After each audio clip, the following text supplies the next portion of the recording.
Welcome to my YouTube channel HR Educational Hub মৰমৰ ছাত্ৰ ছাত্ৰীসকল আজি আমি আলোচনা কৰিম বজালী জিলাৰ যেটো অসমীয়াৰ প্ৰি-বোৰ্ড এক্সামিনেশনৰ কোৱেশ্চন পেপাৰ আছে এই কোৱেশ্চন পেপাৰখন ইয়াতে যিকেইটা প্ৰশ্ন আছে গোটেইকেইটা প্ৰশ্ন আমি 100% আলোচনা কৰিম তোমালোকক মই সহজ ভাষাত বুজাবলৈ চেষ্টা কৰিম আৰু তোমালোকৰ ইয়াৰ পিছত কোনটো জিলা প্ৰি-বোৰ্ড এক্সামিনেশনৰ সলিউশন লাগে তোমালোকে কমেন্ট কৰি জনাবা তোমালোকৰ যদি দৰকাৰ হয় তেতিয়াহলে মই তোমালোকৰ কাৰণে ভিডিও বনাম মৰমৰ ছাত্ৰ ছাত্ৰীসকল তোমালোকৰ কাৰণে মই WhatsApp চেনেল বনাইছো WhatsApp চেনেলৰ যেটো লিংক আছে হেতু মই কমেন্ট সেকশনত পিন কৰি দি দিম তোমালোকে তাতে গৈ জয়েন হ'বা আৰু তোমালোকৰ যদি সলিউশনৰ PDF ফাইল লাগে তোমালোকে সলিউশনৰ PDF ফাইল পাই যাবা মই মোৰ পাৰ্সোনাল WhatsApp নম্বৰ দি দিম তোমালোকে তাতে গলে সলিউশন PDF টো পাই যাবা আৰম্ভ কৰিছো আজিৰ ভিডিওটো ইয়াতে চোৱা প্ৰথম প্ৰশ্নটো কি কৈছে এতে কৈছে এটো তোমাৰ 1 মাৰ্কৰ কোৱেশ্চন হয় এতে যিকোনো দুটাৰ আনসাৰ কৰিব দিছে ইলেক্ট্ৰিক বাল্ব কোনে তৈয়াৰ কৰিছিল তো ইলেক্ট্ৰিক বাল্ব তৈয়াৰ কৰিছিল তোমাৰ Thomas Alva Edison Thomas Alva এডিসনে কি কৰিছিল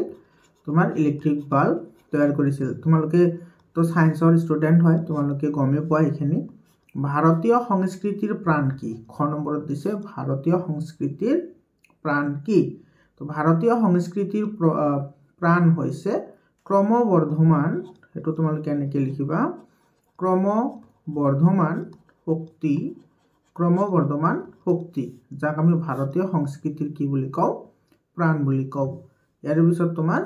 2 নম্বৰ প্ৰশ্নটো চোৱা 2 নম্বৰ প্ৰশ্নটোত কি কৈছে এতে ক নম্বৰ প্ৰশ্নটো প্ৰথম অৱস্থাত উদ্যোগীয়ে কি কৰিবলৈ সাজু থাকিব লাগিব তো প্ৰথম অৱস্থাত এজন মানুহ যদি উদ্যোগী হ'বলৈ বিচাৰে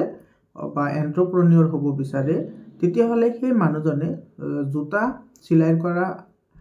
কৰা কামৰ পৰা আৰম্ভ কৰি তেও তোমাৰ চণ্ডীপাঠ কৰিবলৈ কি কৰিব লাগিব হাজু থাকিব লাগিব অৰ্থাৎ তোমাৰ আটাইতকৈ কঠিন কামৰ পৰা আৰম্ভ কৰি আটাইতকৈ তোমাৰ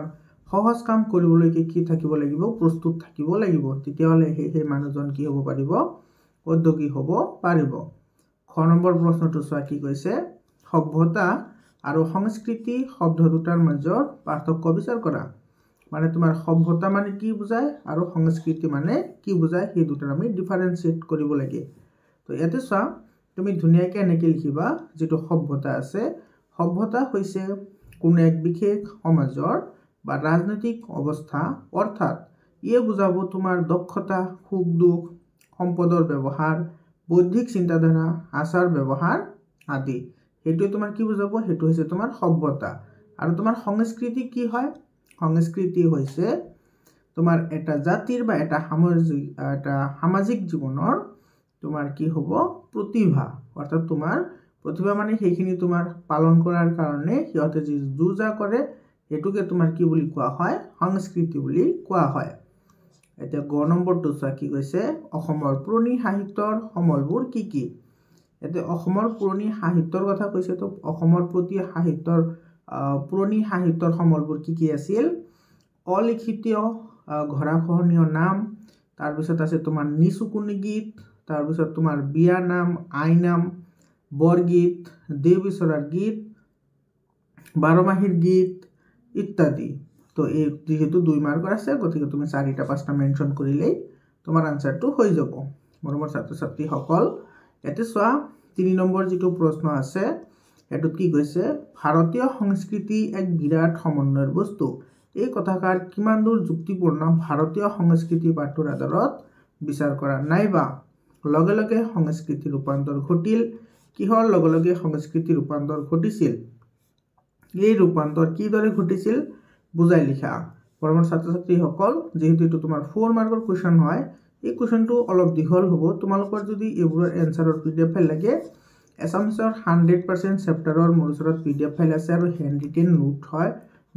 এই নোটছখিনি যদি তোমালোকৰ লাগে তোমালোকৰ বহুত সুবিধাজনক হ'ব যেহেতু হ্যান্ড ৰিটেন হয় তো তোমালোকৰ বুজাটো সুবিধা হ'ব আৰু তোমালোকে যেহেতু ষ্টুডেন্ট হয় গতিকে তোমালোকে বুজাত আৰু বেছি সুবিধা হ'ব তো তোমালোকে PDF ফাইলটো লৈ লবা তোমালোকে ভিডিওটো শেষলৈকে চাই থাকা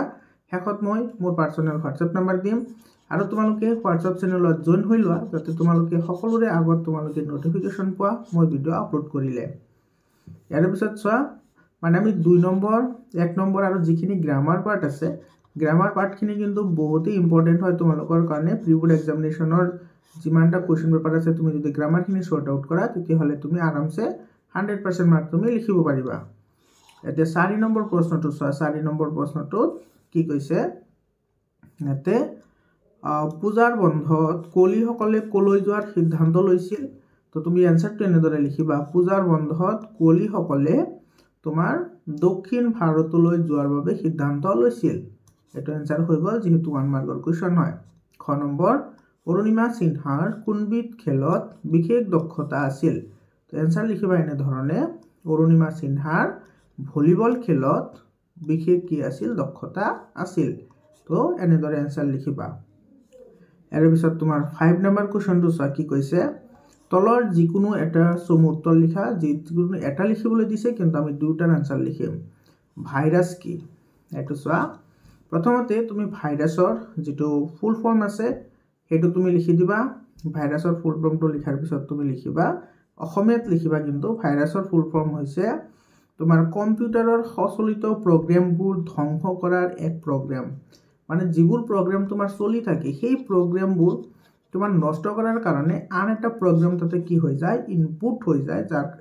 যাৰ কাৰণে তোমাৰ চলিত অৰ্থাৎ যিবোৰ চলি থাকে যিবোৰ প্ৰগ্ৰাম সেই প্ৰগ্ৰামবোৰ তোমাৰ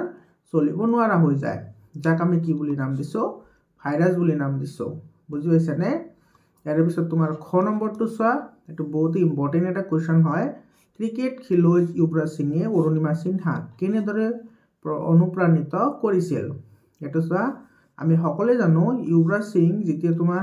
2011 ৰ যেটো বিশ্বকাপ খেলি আছিল তেতিয়া তেওঁ তোমাৰ কি আছিল ক্যান্সাৰ বেমাৰ আছিল তো সেই কথাটো তোমাৰ অৰুণিমা সিনহাই জানি তে উপলব্ধি কৰিছিল যে যুৱৰাজ সিঙে তোমাৰ মনৰ যেটো বাসনা আছে বা মনৰ যেটো ইচ্ছা শক্তি আছে সেই মনৰ ইচ্ছা শক্তিৰ কাৰণে ইমান ডাঙৰ এটা মাৰাত্মক বেমাৰ লৈও আমাৰ ভাৰতবৰ্ষখনক পৃথিৱীৰ সকলো দেশৰ আগত তোমাৰ নাম উজ্জ্বল কৰিব পাৰিছে আৰু তোমাৰ সেই বেমাৰৰ পৰা হি তোমাৰ কি হৈছে আৰোগ্য লাভ কৰিছে গতিকে যুৱৰাজ সিঙে যদি পাৰিছে তেতিয়া হলে ময়ো পাৰিম অৰ্থাৎ তেওঁৰ যেটো তোমাৰ পৰ্বত আৰোহণ কৰাৰ যেটো সপোন আছিল সেই সপোনটো আৰু কি কৰিছিল তীব্ৰ ৰূপ ধাৰণ কৰিছিল তো এনেকৈ তোমাৰ যুৱৰাজ সিঙে তোমাৰ কি কৰিছিল অৰুণিমা সিনহাক অনুপ্ৰাণিত কৰিছিল তো তুমি ধুনিয়াকৈ এই কথাখিনি লিখি দিবা তোমাৰ আনসাৰ হৈ যাব ইয়াৰ পিছত তোমাৰ 6 নম্বৰ কোৱেশ্চনটো এটো 4 নম্বৰ কোৱেশ্চন হয় গতিকে তোমালোকে এটো চাই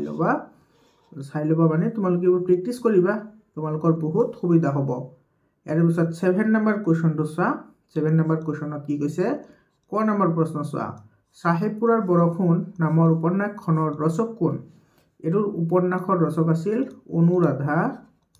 অনুৰাধা এটো শৰ্মা পূজাৰী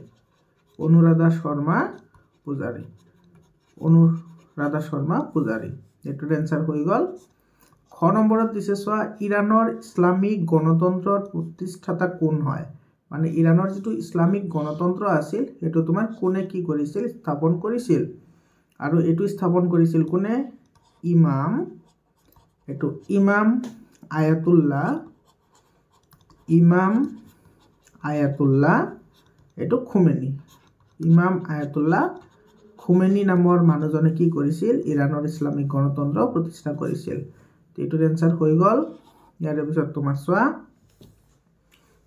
8 নম্বৰ প্ৰশ্নটোত কি কৈছে 8ৰ ক নম্বৰ প্ৰশ্ন ইৰানৰ শাসক নাদিৰ শাহৰ ৰাজত্বই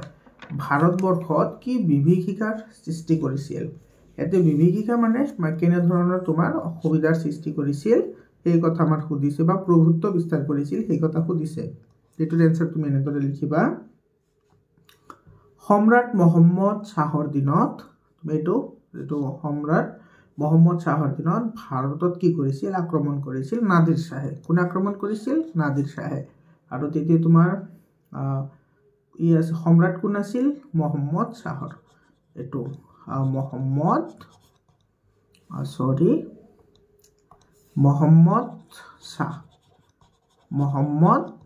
শাহ আছিল মহম্মদ শাহৰ দিনত কি কৰিছিল নাদিৰ শাহে ভাৰতবৰ্ষত আক্ৰমণ কৰিছিল আৰু তোমাৰ ভাৰতবৰ্ষত আক্ৰমণ কৰি কি কৰিছিল ভাৰতবৰ্ষত আক্ৰমণ কৰি বহুতো সাধাৰণ নাগৰিকক হত্যা কৰিছিল তাৰপিছত কোহিনুৰ হীৰা তাৰপিছত ময়ূৰ সিংহাসন মুকুট হাতী ঘোঁৰা উট আদিৰ লগতে আন আন বহুতো সা সম্পত্তি লুটপাট কৰিছিল যিবোৰে তোমাৰ ভাৰতবৰ্ষৰ মানুহৰ মনত এটা তোমাৰ বিভীষিকাৰ সৃষ্টি কৰিছিল তো এইখিনি লিখিবা এইটোৰ আনসাৰ ইয়াৰ পিছত খ নম্বৰটো চোৱা এইটো বহুতেই ইম্পৰ্টেণ্ট এটা কুৱেশ্যন হয় খ নম্বৰটো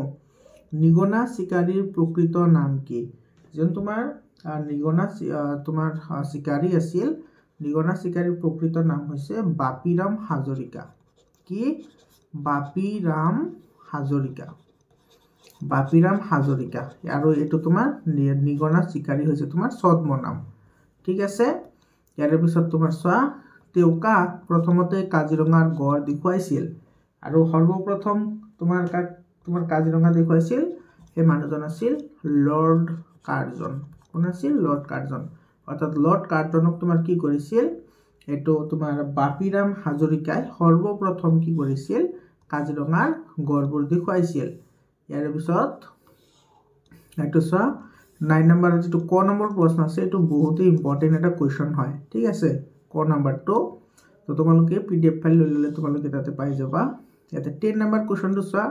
10 নম্বৰ কোৱেশ্চনটোত কি কৈছে কবিয়ে বান্ধৱ বুলি কাক সম্বোধন কৰিছে তো কবিয়ে বান্ধৱ বুলি কাক সম্বোধন কৰিছিল হৰিক বা তোমাৰ ভগৱানক কি কৰিছিল সম্বোধন কৰিছিল আজান ফকীৰৰ আসল নাম কি আজান ফকীৰৰ আসল নাম হৈছে তোমাৰ শাহ মিলন আজান ফকীৰৰ প্ৰকৃত নাম হৈছে শাহ মিলন এতে বৰগীতৰ তিনিটা লক্ষণ লিখিবলৈ দিছে চোৱা বহুতেই ইম্পৰ্টেন্ট হয় বৰগীতৰ লক্ষণটো আমি সকলোৱে জানো এক নম্বৰত তোমাৰ তুমি লিখিব পাৰা বৰগীতসমূহ তোমাৰ ব্ৰজাৱলী ভাষাত লিখা বৰগীতসমূহ হৈছে ব্ৰজাৱলী ভাষাত লিখা 2 নম্বৰ শংকৰদেৱ আৰু মাধৱদেৱে ৰচিত গীতবোৰকে তোমাৰ বৰগীত বুলি কোৱা হয় শংকৰদেৱ আৰু মাধৱদেৱৰ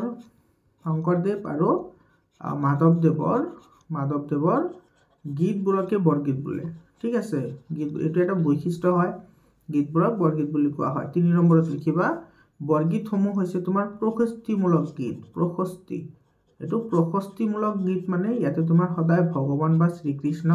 বা তোমাৰ হৰিক তোমাৰ কি কৰা হয় উৎসৰ্গা কৰি গীতবোৰ লিখা হয় তো এই তিনিটা লিখি দিবা 3 মাৰ্ক পাই যাবা ঠিক আছে ইয়াৰ পিছৰ প্ৰশ্নটো চোৱা এটো 12 নম্বৰ কোৱেশ্চনটো তোমাৰ যেটো চোৱা কি কৈছে তোমাৰ পাঠ্যপুথিত থকা বৰগীতটিৰ মূলভাৱ লিখা তো তোমাৰ কোন কেটা মূলভাৱ তোমাৰ বহুত ইম্পৰ্টেন্ট হয় সেই বিষয়ে মই বেলেগ এটা ভিডিও বনাম তোমালোকে এইখিনি চাই লবা তোমালোকৰ কমন পৰিব 13 নম্বৰ কোৱেশ্চনটো চোৱা তলৰ যিকোনো দুটাৰ অতি চমু উত্তৰ লিখা অতি চমু উত্তৰ লিখিবলৈ দিছে ক নম্বৰ কি কৈছে চোৱা মন্দিৰৰ উপেক্ষিত কি ফুলে প্ৰেম পৰিমল জছা বুলি কৈছে এটো হৈছে তোমাৰ ৰবাব ফুল হয়নে ৰবাব ফুলে তোমাৰ কি কৰে মন্দিৰৰ উপেক্ষিত তোমাৰ প্ৰেম পৰিমল জছে খ নম্বৰ অসমীয়া সকলে কিহেৰে তৈয়াৰী পেপা বজাইছিল অসমীয়া সকলে মহৰ শিঙেৰে তৈয়াৰী পেপা বজাইছিল গ নম্বৰ চোৱা কবি হৰে কৃষ্ণ ডেকাৰ একমাত্ৰ উপন্যাসখনৰ নাম কি তো তোমাৰ কবি হৰে কৃষ্ণ ডেকাৰ একমাত্ৰ অৰ্থাৎ স্পেশাল যেটো তোমাৰ উপন্যাস আছিল এই উপন্যাসটোৰ নাম আছিল তোমাৰ আগন্তুক এটোৰ নাম কি আছিল আগন্তুক এটো হৈ গল ইয়াৰ পিছত তোমাৰ এটো 3 মাৰ্কৰ কোৱেশ্চন আছে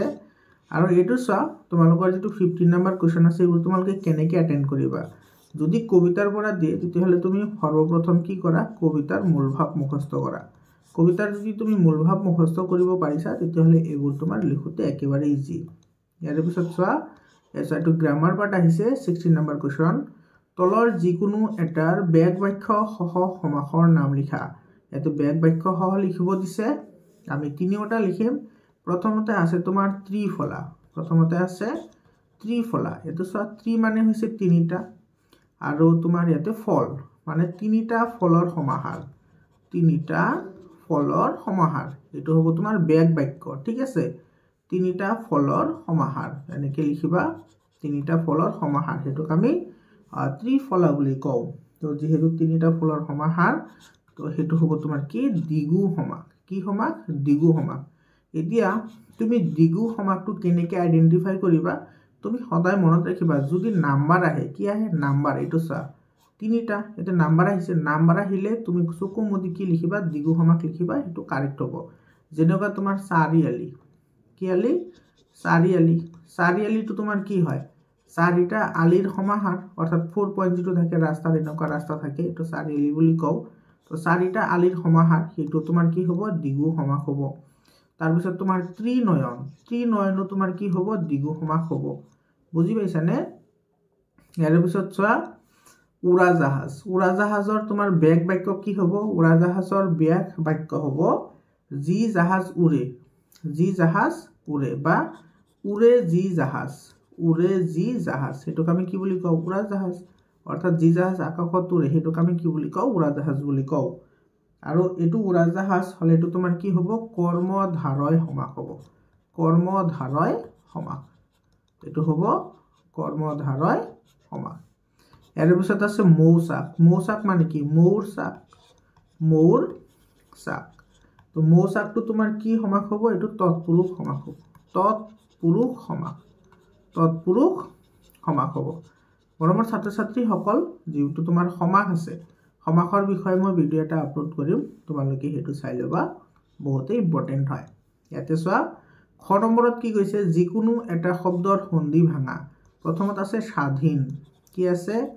স্বাধীন তো স্বাধীনটো তোমাৰ সন্ধি ভাঙিলে কি হ'ব এটো হ'ব তোমাৰ সযোগ অধীন হলে এটো কি হ'ব স্বাধীন তাৰ পিছত আছে সঞ্চয় এটো সব বহুত ইম্পৰ্টেন্ট হয় এই দুটা সঞ্চয় আৰু ভাবুক বহুত ইম্পৰ্টেন্ট হয় তোমালোকৰ এক্সামৰ কাৰণে সঞ্চয়টো কি হ'ব জানানে তোমালোকে যেটো ভাবি আছা হেতু কিন্তু নহয় সঞ্চয়টো হ'ব কি জানা সঞ্চয়টো হ'ব তোমাৰ সমযোগ কি ছয় এটো হৈছে সঞ্চয় সমযোগ ছয় সঞ্চয় ইয়াৰ পিছত আছে তোমাৰ ভাবুক তোমালোকে ভাবি আছা যে ভাবযোগ উক হ'ব ভাবযোগ উক নহয় এটো হ'ব তোমাৰ কি ভৌযোগ কি উক ভাবুক ভৌযোগ উক ভাবুক বুজি পালানে গ নম্বৰটো চোৱা কি কৈছে তলত দিয়া বাক্যটি সৰল বাক্যলৈ পৰিৱৰ্তন কৰা এটো এটা জটিল বাক্য এটো আমি কি কৰিব লাগে সৰল বাক্যলৈ পৰিৱৰ্তন কৰিব লাগে তো এই যেটো বাক্য আছে এই বাক্যটো কি কৈছে সঁচা কথা কবা তেতিয়া সকলোৱে মৰম কৰিব তেটো তুমি যদি সিম্পল ভাবে লিখিব লাগে তেতিয়া তুমি কি লিখিবা সঁচা কথা এটো এনেকৈ লিখিবা সঁচা কথা কলে সকলোৱে মৰম কৰে সঁচা কথা কলে কি কৰিব সকলোৱে মৰম কৰিব সঁচা কথা কলে সকলোৱে মৰম কৰিব এটো আমাৰ এনসাৰ হৈ গল সঁচা কথা কলে সকলোৱে মৰম কৰিব ইয়াৰ পিছত চোৱা তোমাৰ ঘ নম্বৰটো কি কৈছে এটো নত্যবিধি আৰু সত্যবিধিৰ ওপৰত দিছে কোৱেশ্চনটো এটো তলত দিয়া যিকোনো এটা শব্দৰ মূৰ্ধন্য বা মূৰ্ধন্য খ হোৱাৰ কাৰণ লিখা মূৰ্ধন্য খ বা মূৰ্ধন্য হোৱাৰ কাৰণ লিখিব দিছে প্ৰথমত আছে নিৰ্মাণ প্ৰথমত কি আছে নিৰ্মাণ ইয়াতে তুমি লক্ষ্য কৰা ইয়াতে কিন্তু এই ওপৰত যেটো আছে হেতু হৈছে তোমাৰ ৰেপ মানে এটো কি বুজাব ৰকাৰ আৰু যদি ৰকাৰ হয় তোমালোকে মনত ৰাখিবা ৰি তাৰ পিছত ৰ আৰু তোমাৰ মূৰ্ধন্য খ এই কেইটা শব্দ যদি থাকে তেতিয়া হলে তাৰ পিছত যেটো তোমাৰ দন্ত ন আহিব হেতু তোমাৰ কি হ'ব মূৰ্ধন্য হয় এটো ৰিজন কাৰণ ইয়াতে তোমাৰ ৰ আছে এটো ৰ হয় তো ৰৰ পিছত তোমাৰ কেতিয়াও কি নহয় ৰৰ পিছত যেনেকা ৰণ তুমি এনেকৈ লিখা এটো ভুল হ'ব ৰণটো কি হ'ব এটো মূৰ্ধন্য তুমি বহাব লাগিব কাৰণ এটো ৰ আছে যদি তোমাৰ খ হয় তেতিয়া হলে তোমাৰ কি হ'ব এটো মূৰ্ধন্য হ'ব যেনেকা তোমাৰ বৰষুণ এটো ৰিজন একে হয় বৰষুণত তোমাৰ লাষ্টত মূৰ্ধন্য তো ৰিজনটো একে হয় অৰ্থাৎ তোমাৰ ৰি ৰ আৰু মূৰ্ধন্য খৰ পিছত কেতিয়াও তোমাৰ দন্ত ন ইউজ নহয় সদায় দন্ত নটো কি হ'ব মূৰ্ধন্যলৈ পৰিৱৰ্তন হ'ব বুজি পাইছানে ইয়াৰ পিছৰ প্ৰশ্নটো চোৱা তোমাৰ কি কৈছে সূৰ্প নখা বুলি কৈছে তো ইয়াতে যেটো তোমাৰ সূৰ্প নখা আছে এটো এটা তোমাৰ প্ৰসিদ্ধ নাম হয়নে তো প্ৰসিদ্ধ নাম যদি হয় প্ৰসিদ্ধ নামৰ তুমি এনেকৈ লিখিবা এটো প্ৰসিদ্ধ নামৰ আগৰ শব্দত তোমাৰ যদি কি থাকে ৰি থাকে ৰ থাকে বা মৃদান্ন খ থাকে তেতিয়াহ'লে তোমাৰ সদায় তোমাৰ যিটো দন্ত ন আছে সেইটো সদায় কি হ'ব মৃধান্য হয় দন্ত ন মৃধান্য হয় বুজি পালা ইয়াৰ পিছত আছে উখা এইটো উখা এইটো মৃদান্য খ কিয় হৈছে এইটো সাধাৰণতে কি হয় এইটো খ হৈছে সাধাৰণতে এইটো কোনো নিয়মৰ ভিতৰত নপৰে কাৰণ এইটো প্ৰথমত চাইটো তোমাৰ কি আছে ইয়াতে তোমাৰ স্বৰবৰ্ণ আছে অৰ্থাৎ অ ক খ আছে ইয়াতে স্বৰবৰ্ণ এইটো দীৰ্ঘ তো দীৰ্ঘটো স্বৰবৰ্ণ হয় তো স্বৰবৰ্ণৰ লগত তোমাৰ এইবোৰ মানে নিয়মটো এপ্লিকেবল নহয় সকলোৰে ক্ষেত্ৰত নহয় কিছুমানৰ ক্ষেত্ৰত হয় তো এই ক্ষেত্ৰত তোমাৰ এই যিটো মৃধান্য বা মৃধান্য খ হোৱাৰ নিয়মবোৰ নাখাটে অৰ্থাৎ এইটো কি হ'ব সাধাৰণতে তোমাৰ কি হৈছে মৃধান্য খ হৈছে আৰু তোমাৰ এইটো কি হোৱা নাই এইটো দন্ত খ হোৱা নাই মৃধান্য খ হৈছে বুজি পালানে ইয়াৰ পিছত তোমাৰ নম্বৰটো চোৱা যথাস্থানত জ্যোতিচিহ্ন বহুৱা ইয়াতে আমাৰ জ্যোতিচিহ্ন বহুৱাবলৈ দিছে এইটো চোৱা বিনাই কলে আজি স্কুল বন্ধনে এইটো চোৱা বিনাই কলে ইয়াতে তোমাৰ কমা আহিব আৰু এইটো তোমাৰ আহিব ঊৰ্ধ্ব কমা আজি স্কুল বন্ধনে যেহেতু এইটো এটা কুৱেশ্যন হয় গতিকে ইয়াতে তোমাৰ কি লাগিব কুৱেশ্যন মাৰ্ক লাগিব আৰু তাৰপিছত তোমাৰ কি লাগিব ঊৰ্ধ্ব কমাটো ষ্টপ হৈ যাব এইটো তোমাৰ শুদ্ধ উত্তৰ মৰমৰ ছাত্ৰ ছাত্ৰীসকল তোমালোকে ঊৰ্ধ্ব কমা দিওঁতে কেতিয়াও মিষ্টেক নকৰিবা কিছুমানে দেখা যায় তোমাৰ কি কৰে এই যিটো ঊৰ্ধ্ব কমা প্ৰথমতে ঊৰ্ধ্ব কমা দিয়ে তাৰপিছত তোমাৰ কুৱেশ্যন মাৰ্ক লগায় এইটো তোমাৰ কমপ্লিটলি ভুল হয় কাৰণ তোমাৰ এই তোমাৰ এইটো কুৱেশ্যন মাৰ্ক বা তোমাৰ এক্সক্লেমেটৰী সাইন বা তোমাৰ দাড়ি এইবোৰ সদায় তোমাৰ কি হ'ব ঊৰ্ধ্ব কমাৰ ভিতৰত থাকিব কেতিয়াও বাহিৰত নাযায় ইয়াতে কমা হ'ব ইয়াতে ঊৰ্ধ্ব কমা আহিব আৰু এইটো তোমাৰ কুৱেশ্যন মাৰ্ক আহিব আৰু ইয়াতে ঊৰ্ধ্ব কমা শেষ হৈ যাব তো বিনাই কলে আজি স্কুল বন্ধনে এইটো আমাৰ এনসাৰ হৈ গ'ল ইয়াৰ পিছত 6 নম্বৰটো চোৱা কি কৈছে তলৰ যিকোনো এটাৰ অৰ্থ প্ৰকাশ হোৱাকৈ এটি বাক্য ৰচনা কৰা অৰ্থ প্ৰকাশ হোৱাকৈ বাক্য ৰচনা কৰিবলৈ কৈছে পানীত হাঁহ নচৰা এইটো চোৱা তো ইয়াতে তুমি এনেকৈ লিখিবা এইখিনি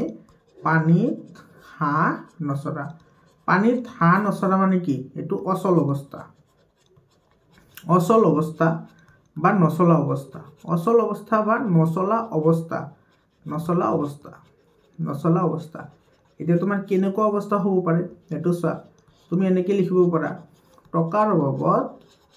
টকাৰ অভাৱত আমাৰ ঘৰ পানীত হাঁহ চৰাৰ নিচিনা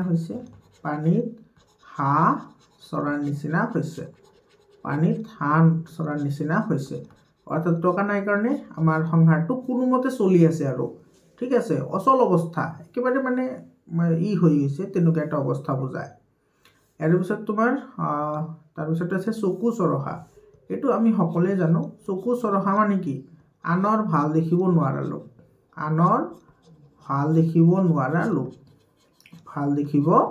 নোৱাৰা চকু চৰহা মানে আনৰ ভাল দেখিব নোৱাৰা তো তুমি এইটোৰ বাক্য ৰচনা এইটো তুমি একেবাৰে এনেকৈ লিখিব পাৰিবা সৰুকৈ চকু চৰহা লোক তোমাৰ কেতিয়াও সুখী নহয় তুমি এইটো লিখি দিবা চকু চৰহা লোক কেতিয়াও সুখী নহয় কাৰণ তোমাৰ বেলেগৰ ঠাই যদি তোমাৰ জ্বলি থাকে বা তোমাৰ ঠাট্টা বিৰুদ্ধে কৰে তেতিয়াহ'লে তোমাৰ কেনেকৈ কৰিব হয়নে ইয়াৰ পিছত আছে তোমাৰ টুপাই বুৰমাৰ আছে হয়নে তো ইয়াতে যিটো তোমাৰ টুপাই বুৰমাৰ সেইটো তোমাৰ কি মানে গোটেইখিনি মিছা কথা টুপাই বুৰমাৰ মানে তোমাৰ সমূল মিছা কথা এইটো সমূল মানে গোটেইখিনি মিছা কথা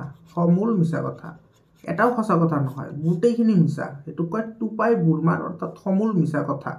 তো তুমি এনেকৈ লিখিব পাৰা যে আজিকালিৰ তোমাৰ টিভিৰ নিউজ মানে তোমাৰ বাতৰিবোৰ আজিকালিৰ টিভিৰ বাতৰিবোৰ কি হয় টুপাই বুৰমাৰৰ নিচিনা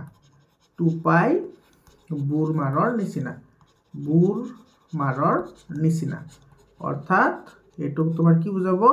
যে আজিকালি তোমাৰ টিভিত যিবোৰ বাতৰি দেখুৱায় তাৰে তোমাৰ মেক্সিমামে তোমাৰ কি বুজাব ভুল বুলি বুজাব বা মিছা বুলি বুজাব বুজি পালানে ইয়াৰ পিছত তোমাৰ চোৱা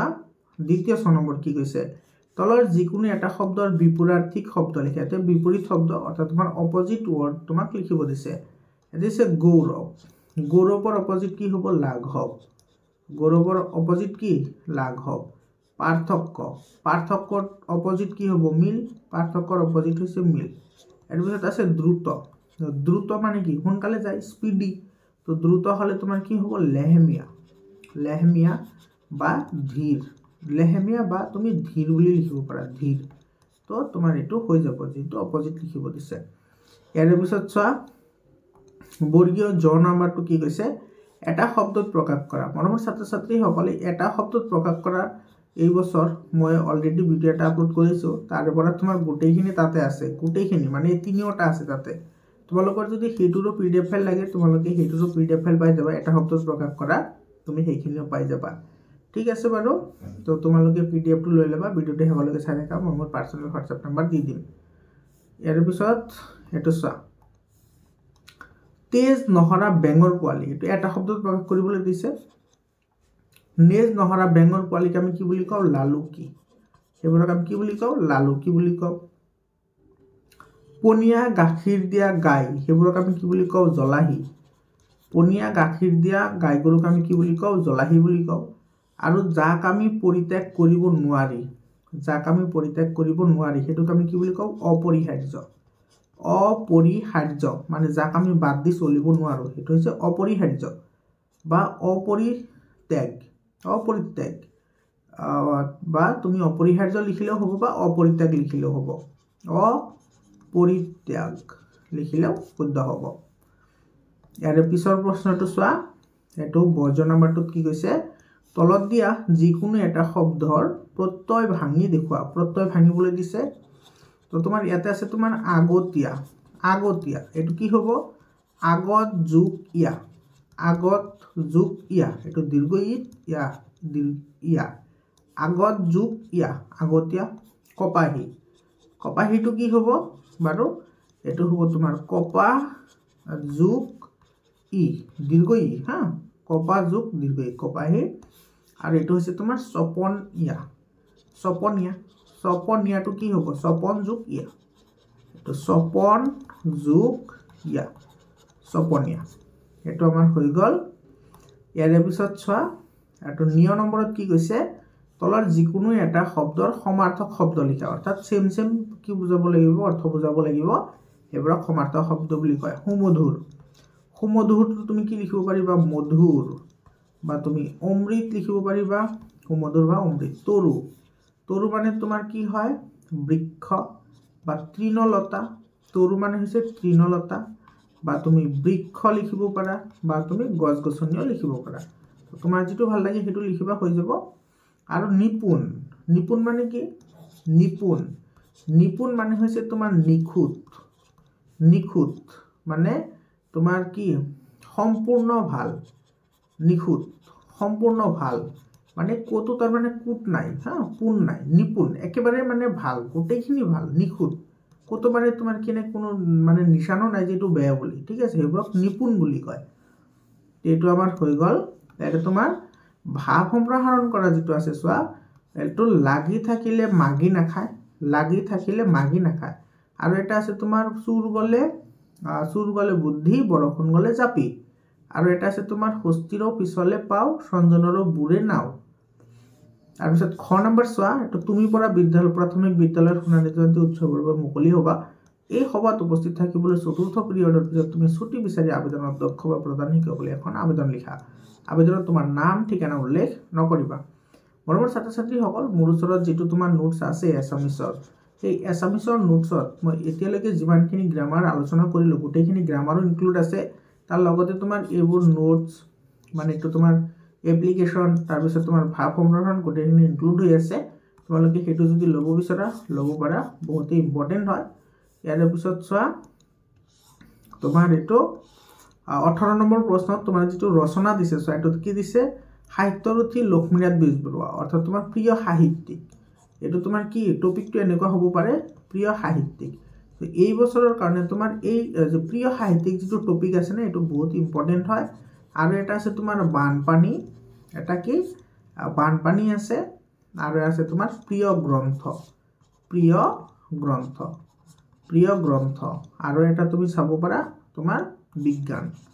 মানে বিজ্ঞানৰ অৱদান এইকেইটা তুমি চালে কমন পৰিব ঠিক আছে আৰু তোমাৰ ইয়াতে চোৱা 19 নম্বৰ যেটো কোৱেশ্চন আছে বৈচিত্ৰময় অসম নামৰ দ্ৰুতপাতত সন্নিবিষ্ট অসমৰ যিকোনো দুটা জনগোষ্ঠীৰ বিশেষভাৱে বৰগুণী যুগে একোজনকৈ ব্যক্তিৰ বিষয়ে চমুটকা লিখা এটোৰ ভিডিও মই অলৰেডি আপলোড কৰিছো বৈচিত্ৰময় অসমৰ বুলি তোমালোকে ভিডিওটো চাই লবা তোমালোকে WhatsApp চেনেলত জয়েন হোৱাচোন বাৰু WhatsApp চেনেলত জয়েন হলে তোমালোকে সকলো ভিডিও লিংক সৰ্বপ্ৰথমতে তুমি পাই যাবা আৰু মই ভিডিও আপলোড কৰাৰ লগে লগে তুমি সেই ভিডিওখিনি চাব পাৰিবা তো ইয়াতে তোমাৰ 6 মাৰ্কস আছে আৰু ইয়াতে আছে তোমাৰ 4 মাৰ্কস তো টোটাল 10 মাৰ্কস তাৰ পিছত তোমাৰ ছন্দৰ পৰা আহিব তোমাৰ কি মাৰ্কস 4 মাৰ্কস তো সেইখিনি মই আপলোড কৰিছো ওয়ান ওয়াৰ্ড সাবস্টিটিউশন তাতে আছে 3 মাৰ্ক সেইখিনি মই আপলোড কৰিছো তাৰ পিছত সন্ধি কাক বোলে সন্ধি বিচ্ছেদ প্ৰত্যয় অনুসৰ্গ উপসৰ্গ গোটেইখিনি মই আপলোড কৰিছো তো তাতেও আছে তোমাৰ 2 2 4 2 6 তো এই গোটেইখিনি মাৰ্ক তোমালোকে যদি মই আপলোড কৰা ভিডিওবোৰ চোৱা এইকেইটা তোমাৰ 100% কমন পৰিব ঠিক আছে পৰীক্ষাত তো তোমাৰ 20 নম্বৰ কোৱেশ্চনটোৰ তোমাৰ বৈচিত্ৰময় অসমৰ এটো তোমাৰ এই দুটা ভিডিও মই আপলোড কৰিছো আৰু প্ৰশ্নও সেম হয় এনসাৰও সেম হয় তোমালোকৰ মিটিগত আহিব এনেকুৱা প্ৰশ্ন ঠিক আছে এই প্ৰশ্নটো চেঞ্জ নহয় এটো সকলোৰ ক্ষেত্ৰতে সেমে থাকিব ইয়াৰ পিছত চোৱা 21 নম্বৰ কোৱেশ্চনটো চোৱা ইয়াতে কি কৈছে অতি চমুত্তৰ দিয়া ক নম্বৰ নালন্দা বিশ্ববিদ্যালয়ৰ পুথিভঁৰালটোৰ নাম কি যেটো নালন্দা বিশ্ববিদ্যালয় আছিল নালন্দা বিশ্ববিদ্যালয়ৰ যেটো পুথিভঁৰাল আছিল ডাঙৰ এটা পুথিভঁৰাল আছিল তাতে কেইবা হাজাৰো তোমাৰ কি আছিল গ্ৰন্থ আছিল তাতে তো সেই পুথিভঁৰালটোৰ নাম কি অৰ্থাৎ লাইব্ৰেৰীটোৰ নাম কি এই লাইব্ৰেৰীটোৰ নাম আছিল তোমাৰ ৰত্নদধি লাইব্ৰেৰীৰ নামটো কি আছিল ৰত্নদধি খ নম্বৰ প্ৰশ্নটো চোৱা বিখাতযোগ পাঠটি কোৰ পৰা তুলি অনা হৈছে যেটো তোমাৰ বিখাতযোগ পাঠ আছে হেতু তোমাৰ কথা গীতাৰ পৰা তুলি অনা হৈছে কথা গীতা হয়নে কথা গীতাৰ পৰা তুলি অনা হৈছে ইয়াৰ পিছত চোৱা 22 নম্বৰ কোৱেশ্চনটো তোমাৰ কি কৈছে এটো যিকোনো তিনিটাৰ এনসাৰ লিখিব দিছে এতে 2 মাৰ্ক কৈ আছে তক্ষশিলা বিশ্ববিদ্যালয়ৰ চাৰিজন প্ৰখ্যাত ছাত্ৰৰ নাম তুমি কি লিখিবা প্ৰখ্যাত ছাত্ৰৰ নাম তুমি এজন লিখিবা তোমাৰ পানিনি এজন হৈছে কি পানিনি এজন হৈছে তোমাৰ চাণক্য তাৰ পিছত আছে তোমাৰ জীবক আৰু এজন আছে অঙ্গুলিমাল আৰু কি আছে অঙ্গুলিমাল এই চাৰিজন আছিল প্ৰখ্যাত তোমাৰ ছাত্ৰ আৰু এই চাৰিজন তোমাৰ কিহৰ কাৰণে বিখ্যাত তুমি হেতু মনত ৰাখিবা হেতু কিন্তু আহিছে বহুত জিলাত তুমি সেই কথাখিনিও মনত ৰাখিবা ইয়াৰ পিছৰ প্ৰশ্নটো চোৱা খ নম্বৰটো এতে উদন্তপুৰী বিশ্ববিদ্যালয়ৰ কি সম্পদ কোনে কেতিয়া ধ্বংস কৰিলে তো তোমাৰ যেটো উদন্তপুৰী বিশ্ববিদ্যালয়ৰ তোমাৰ কি কৰিছিল উদন্তপুৰী বিশ্ববিদ্যালয় এটো মুছলমান সকলে ধ্বংস কৰিছিল কেতিয়া ধ্বংস কৰিছিল এটো ধ্বংস কৰিছিল তোমাৰ 1202 চনত 1202 চনত ধ্বংস কৰিছিল কোনে ধ্বংস কৰিছিল মুছলমান সকলে গ নম্বৰ প্ৰশ্নটো চোৱা এটো কৈছে আততাই কাক বোলে এটো সব বহুত ইম্পৰ্টেন্ট এটা কোৱেশ্চন হয় আততাই হেই সকলক কোৱা হয় যি সকলে বেলেগৰ ঠাট্টা কৰি ভাল পায় বেলেগৰ ঠাট্টা কৰে বিগুটিয়া কৰে বেলেগৰ মনত তোমাৰ দুখ দিয়ে বেলেগৰ মনত দুখ দিব তাৰ পিছত তোমাৰ বিষাদ গাব সেই সকল মানুহক তোমাৰ কি বুলি কোৱা হয় আততাই মানুহ বুলি কোৱা হয় বুজি পাইছানে তো তোমাৰ আততাইৰ এটো তুমি শুদ্ধভাৱে লিখিবলৈ হলে তুমি এনেদৰে লিখিব পাৰিবা যিজনে আনক দুখ দি বিষ দি জুই লগায় বা তোমাৰ অপকাৰ কৰে অপমান গায় ধন সম্পদ কাঢ়ি লয় তাকে কি বুলি কোৱা হয় আততাই বুলি কোৱা হয় ইয়াৰ পিছত তোমাৰ ঘ নম্বৰটো চোৱা ঘ নম্বৰটো তোমাৰ কি কৈছে এতে তোমাৰ জানাৰ যা যুদ্ধৰ সন্মুখত অৰ্জুনে এই বাক্য বুলি ধনুষৰ এৰি কম্পিত হইলা এইদৰে কোনে কাক কৈছে অৰ্জুনে কি বাক্য কৈ ৰথৰ ওপৰত বহি পৰিল তোমাৰ কথাৰে বুজাই লিখা তো তোমালোকে এটোৰ এনসাৰ এনেদৰে লিখিবা উক্ত কথাকাৰ সঞ্জয় মানে সঞ্চয় এটো সঞ্জয়ে তোমাৰ কি কৈছিল ৰজাক কৈছিল সঞ্জয়ে ৰজাক কৈছিল ঠিক আছে আৰু এটো ৰজাজনৰ নাম আছিল ধৃতৰাষ্ট্ৰ হয়নে ৰজাজনৰ নাম হৈছে ধৃতৰাষ্ট্ৰ তো তোমাৰ সঞ্জয়ে ৰজা ধৃতৰাষ্ট্ৰক এই উক্ত কথাকাৰ কৈছিল আৰু তোমাৰ কিয় আৰু কেনেকে কৈছিল তুমি সেই বিষয়ে লিখিব লাগিব তো এইখিনি তুমি এনেদৰে লিখিবা এইখিনি পাৰ্টৰ আনসাৰ প্যাৰাগ্ৰাফ চেঞ্জ কৰি লিখিবা যেতিয়া কৃষ্ণই উভয় সেনাৰ মাজত ৰথখন ৰাখিবলৈ কৈছিল তেতিয়া অৰ্জুনে তেওঁৰ চাৰিওপিনে যুদ্ধ ক্ষেত্ৰত পিতৃব্য পিতামহ শহুৰ শাহুক আদি উভয়ে সেনাৰ মাজত দেখিছিল মানে তোমাৰ ইফালে তোমাৰ দুটা দলৰ মাজত তোমাৰ যুদ্ধ হোৱাটো আৰম্ভ হৈছিল কিন্তু দেখা পাইছিল মাজত আহি তোমাৰ কি কৰিছিল তোমাৰ কৃষ্ণ ৰৈ গৈছিল আৰু দেখা পাইছিল যে দুইফালৰ মানুহ তোমাৰ কি হয় আত্মীয় স্বজন হয় দুইফালৰ মানুহ আত্মীয় স্বজন তো এই আত্মীয় স্বজনসকলে যেতিয়া তোমাৰ কাজিয়া কৰিব তেতিয়া তোমাৰ ইহঁতক কি কৰিব মহাপাপ লাগিব মহা কি লাগিব পাপ লাগিব আৰু সেই পাপটো তোমাৰ এই মানুহজনে কৰিব বিচৰা নাছিল সেইকাৰণে তোমাৰ যে আত্মীয় স্বজনৰ লগত কৰা মাৰপিটৰ কাৰণে মহাপাপ হ'ব আৰু সেই পাপটো মই কৰিব নিবিচাৰোঁ এই কথাটো কৈ কি কৰিছিল তেওঁ ৰথৰ ওপৰত বহি পৰিছিল বুজি পাইছানে তো তোমাৰ অৰ্জুনৰ মনত বৰ দুখ লাগিছিল যে নিজৰ মানুহৰ লগতে কিয় তোমাৰ এনেকৈ সংঘাতৰ সৃষ্টি হয় আৰু আত্মীয় স্বজনৰ লগত তোমাৰ সংঘাতৰ সৃষ্টি হোৱাটো মহাপাপ আৰু সেই পাপটো তোমাৰ অৰ্জুনক কৰিব বিচৰা নাছিল সেইকাৰণে তেওঁ কি কৰিছিল তোমাৰ এই কথাষাৰ কৈ তেওঁ মানে ৰথৰ ভিতৰত সোমাই পৰিছিল ইয়াৰ পিছত চোৱা 23 নম্বৰ কুৱেশ্যনটো চোৱা কপিল মুনিৰ মাতৃ কোন আছিল দেৱহূতি কোন আছিল দেৱহূতি আছিল কপিল মুনিৰ মাতৃ দেৱহূতি অম্বিকাগিৰি ৰায়চৌধুৰীৰ জন্ম ক'ত হৈছিল এইটো হৈছে তোমাৰ বৰপেটা জন্ম ক'ত হৈছিল বৰপেটাত হৈছিল বৰপেটাত অম্বিকাগিৰি ৰায়চৌধুৰীক বৰপেটাত জন্ম হৈছিল আৰু এইটো তোমাৰ কি বুলি কয় অসম কেশৰী বুলিও কোৱা হয় অসম কেশৰী অম্বিকাগিৰি ৰায়চৌধুৰী অসম কেশৰী অম্বিকাগিৰি ৰায়চৌধুৰী বুলিও কোৱা হয় ইয়াৰ পিছত চোৱা 24 নম্বৰ কুৱেশ্যনত কি কৈছে কানাই চাতুৰী কবিতাটোত কাঠবাজি বুলি কাক সম্বোধন কৰিছে তো কানাই চাতুৰী কাঠবাজি কোন আছিল যশোদা কাঠবাজি কাক কৈছিল যশোদাক কৈছিল ইয়াৰ অৰ্থ কি যশোদাৰ অৰ্থ কি তাৰ মানে সুধিছে ইয়াৰ অৰ্থ মানে কাঠবাজিৰ অৰ্থ কি সেইটো সুধিছে কাঠবাজিৰ অৰ্থ হৈছে তোমাৰ যি মহিলাই সন্তান জন্ম দিব নোৱাৰে যি মহিলাই সন্তান জন্ম দিব নোৱাৰে তো সন্তান জন্ম দিব নোৱাৰা তোমাৰ মহিলাসকলক কি বুলি কোৱা হয় কাঠবাজি বুলি কোৱা হয় তো যশোদাৰ কোনোতো ল'ৰা ছোৱালী নাছিল হয়নে তো এই অপবাদৰ পৰা তেওঁ কোনে ৰক্ষা কৰিছিল শ্ৰীকৃষ্ণই সেই অপবাদৰ পৰা তোমাৰ কোনে ৰক্ষা কৰিছিল শ্ৰীকৃষ্ণই যশোদাক ৰক্ষা কৰিছিল যাতে তোমাৰ যশোদাক কোনেও কি ক'ব নোৱাৰে কাঠবাজি বুলি মাতিব নোৱাৰে ইয়াৰ পিছত তোমাৰ খ নম্বৰটো কি কৈছে স্যাৰ নহ'লে যে বিশ্বসভাত নহ'ব তোৰ বহাৰ ঠাই এইটো কবিতাৰ পৰা দিছে এইটো তোমাৰ খ নম্বৰটো এইটো প্ৰশ্ন কি কৈছে চোৱা ইয়াতে বিশ্বসভাত বহাৰ ঠাই পাবলৈ কবিয়ে কি কৰিবলৈ নিৰ্দেশ দিছে তো ইয়াতে চোৱা এইটো তোমাৰ ধৈৰ্য আৰু ধৰবাই কবিতাৰ পৰা দিছে ঠিক আছে ধৈৰ্য আৰু ধৰবাই কবিতাৰ পৰা দিছে তো এইটো আমি যদি পৃথিৱীত জীয়াই থাকিব লাগে বা পৃথিৱীত যদি আমি নিজৰ স্থানটো বনাব লাগে তেতিয়াহ'লে আমি কি কৰিব লাগিব তো সেইখিনি তোমাৰ কবিয়ে তোমাক মানুহক কি আহ্বান কৰিছে তুমি ধুনীয়াকৈ এনেকৈ লিখি দিবা যে বিশ্বসভাত বহিবলৈ কবিয়ে জাতীয় জীৱনৰ উন্নতি সাধন কৰিবলৈ বীৰৰ মনেৰে নিজৰ মনত থকা ভেদভাৱ হিংসা বিদ্বেষ তাৰপিছত কঠোৰতা আদি ঘৰ এখন ঝাৰু দিয়াৰ নিচিনাকৈ নিজৰ মনটো কি কৰিব লাগিব পৰিষ্কাৰ কৰিব লাগিব আৰু তেতিয়াহে আমি কি কৰিব পাৰিম বিশ্বসভাত বহাৰ কাৰণে উপযোগী হ'ম বুজি পালানে ইয়াৰ পিছত চোৱা এইটো চোৱা আৰু তোমাৰ যিটো মূলভাৱ আছে মূলভাৱ ধৈৰ্য আৰু ধৰবাই প্ৰশস্তি এইকেইটা বহুত ইম্পৰ্টেণ্ট হয় ধৈৰ্য আৰু ধৰবাই প্ৰশস্তি আৰু বিষাদ যোগ এইকেইটা বহুত ইম্পৰ্টেণ্ট হয় ইয়াৰ পিছত তোমাৰ এইটো 26 নম্বৰ কুৱেশ্যনটোত চোৱা কি কৈছে তলৰ বাক্যটি শুদ্ধকৈ লিখা এইটো শুদ্ধ কৰিবলৈ কৈছে ইয়াতে চোৱা তোমাৰ মা ঘৰত আছেনে এইটো ভুল কথা আছে তোমালোকে ধৰিব পাৰিছানে এইটো ভুলটো ক'ত আছে ইয়াতে চোৱা যিটো তোমাৰ যিটো শব্দ আছে এইটো তোমাৰ বহুবচন হয় তোমাৰ শব্দটো কি বহুবচন কিন্তু ইয়াতে তোমাৰ চোৱা সিঙ্গল মা আছে মাটো হৈছে একবচন গতিকে আমি যেহেতু এইটো বহুবচনত আছে গতিকে মা আমি বহুবচনত লিখিব লাগিব তো মাৰ বহুবচন কি হ'ব মাৰা মাৰ বহুবচন হ'ব মাৰা তাৰ মানে তোমাৰ এইটো শুদ্ধ বাক্য হ'ব তোমাৰ মাৰা ঘৰত আছেনে শুদ্ধ বাক্য কি হ'ব তোমাৰ মাৰা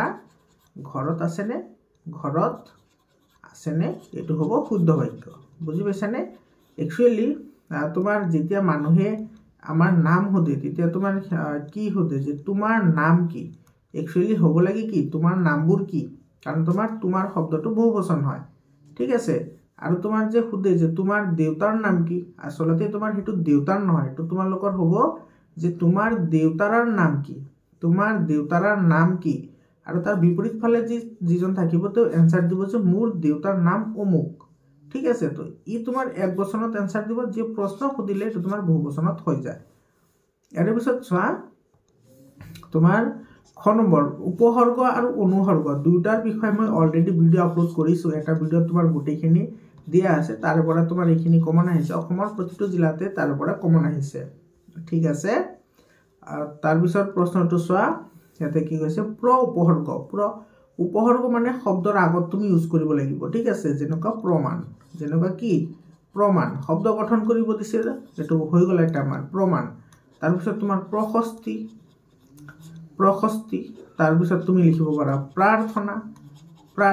এই চোৱা তোমাৰ সৰ্বপ্ৰথমতে পয়ৰ প্ৰ আহিছে সেইকাৰণে এটো হৈছে উপসৰ্গ অৰ্থাৎ তোমাৰ শব্দৰ আগত ষ্টাৰ্টিং হ'ব প্ৰৰে ষ্টাৰ্টিং হোৱা তোমাৰ যিকোনো অৰ্থপূৰ্ণ শব্দ লিখিলেই হ'ব অৰ্থপূৰ্ণ হ'ব লাগিব আকৌ অৰ্থপূৰ্ণ নহলে নহয় ঠিক আছে এটো আমাৰ হৈ গল ইয়াৰ পিছত আছে অনুসৰ্গ মানে তোমাৰ শব্দৰ পিছফালে লাগিব কেনেকৈ লাগিব চোৱা দেই অনুসৰ্গ ব্যৱহাৰ কৰি এটা শুদ্ধ বাক্য লিখা এটো মই দি দিছো অলৰেডি তোমাৰ সেই ভিডিওটো চাই লবা দেই যেনেকুৱা তুমি আহিবা দেই আমি কমনে এনেকে তুমি আহিবা দেই কথা আছে মানে তুমি আহিব লাগিব আমাৰ এটা দৰকাৰী কথা আছে এটো চোৱা তুমি আহিবা দেই হয়নে তুমি কথা নকবা দেই যেনেকুৱা আমাৰ অখিল গগৈ সাহেবে এই দেই শব্দটো বহুত ইউজ কৰে তোমালোকে যদি শুনা পাইছা এটো হৈ গল বাক্য লিখিবলৈ দিছে তো তুমি লিখিবা তুমি আমাৰ ঘৰলৈ আহিবা দেই দৰকাৰী কথা আছে এটো লিখিলে হৈ যাব ইয়াৰ পিছত ঘ নম্বৰটো চোৱা কি কৈছে সমাৰ্থক শব্দ লিখিব দিছে বান্ধৱ মানে হৈছে বন্ধু বা তোমাৰ বান্ধৱী বা তোমাৰ লগৰীয়া বন্ধু বান্ধৱ বা লগৰীয়া তো তুমি যিকোনো এটা লিখিলে হল আৰু পদুমৰ তোমাৰ কি লিখিবা পদুম মানে হৈছে কমল পদুম মানে কি কমল উৎপল লিখিব পাৰা উৎপল মানুহৰ নাম নহয় দে এটো তোমাৰ উৎপল বুলি ক'লে পদুমক বুজায় ঠিক আছে তো লিখিব পাৰা ইয়াৰ পিছত চোৱা উঙ নাম্বাৰটো তোমাৰ কি কৈছে এটো আধুনিক ৰূপ লিখিবলৈ দিছে অৰ্থাৎ তোমাৰ এটো মডাৰ্ন বনাব দিছে এটো তোমাৰ পুৰণি শব্দ হয় বিগুটিয়াৰ অৰ্থ কি বিগুটিয়াৰ অৰ্থ হৈছে তোমাৰ ঠাট্টা কৰা বিগুটিয়া মানে কি কৰা ঠাট্টা কৰা মানে আমি যে হিন্দীত কি বুলি কওঁ টানা মাৰা বুলি কওঁ ঠিক আছে টানা মাৰা আৰু তাৰ পিছত আছে তোমাৰ এটো ধানুকি শব্দৰ অৰ্থ কি ধানুকি শব্দৰ অৰ্থ হৈছে তোমাৰ এটো ধনুৰ্ধৰ বীৰ মানে তোমাৰ ধনু এটা যেনেকৈ তোমাৰ আঘাত কৰিব পাৰে তেনেকুৱা তোমাৰ আঘাতশীল অৰ্থাৎ প্ৰভাৱশীল কি হয় বীৰ হয় সেইবোৰক তোমাৰ ধানুকি বুলি কয় যিয়ে তোমাৰ ধনুৰ নিচিনা বীৰ ঠিক আছে ধনু মানে তোমাৰ যেটো এৰো আছে সেই এৰৰ নিচিনা তোমাৰ সাংঘাতিক বীৰ সেইবোৰক আমাৰ ধানুকি বুলি কোৱা হয় আৰু তোমাৰ পুহাইল এটোতো জানাই এটো পুহাইল মানে তোমাৰ পোৱালে বা পোৱাল এটো পোৱালে মানে যেনেকুৱা ৰাতি পোৱালে এটো পোৱালে ঠিক আছে 27 নম্বৰ কোৱেশ্চনটো চোৱা মৰমৰ ছাত্ৰ ছাত্ৰীসকল তোমালোকৰ অসমৰ ভিতৰত কি জানিবা মই সায়েন্স আৰু মেথছৰ আটাইতকৈ বেছি প্ৰিবোৰ্ড এক্সামিনেশ্যন তাৰ পিছত তোমাৰ হাফ ইয়াৰলি এক্সামিনেশ্যনৰ কোৱেশ্চন পেপাৰ সলভ কৰিছো প্ৰত্যেকটোৰে প্লেলিষ্ট বনোৱা আছে তোমালোকে প্লেলিষ্টত গৈ ভিডিওবোৰ চাই লোৱা তোমালোকৰ আহিবলগীয়া মেট্ৰিক পৰীক্ষাৰ কাৰণে খুবেই গুৰুত্বপূৰ্ণ হয় আৰু বহুত দৰকাৰী হয় তোমালোকক সহজ ভাষাত বুজাবলৈ চেষ্টা কৰিছো আৰু আজিৰ ভিডিওটো কেনেকুৱা লাগিল তোমালোকে কমেন্ট কৰি জনোৱা আৰু তোমালোকৰ কোনটো জিলাৰ তোমাৰ প্ৰিবোৰ্ড এক্সামিনেশ্যনৰ কোৱেশ্চন পেপাৰৰ সলুশন লাগে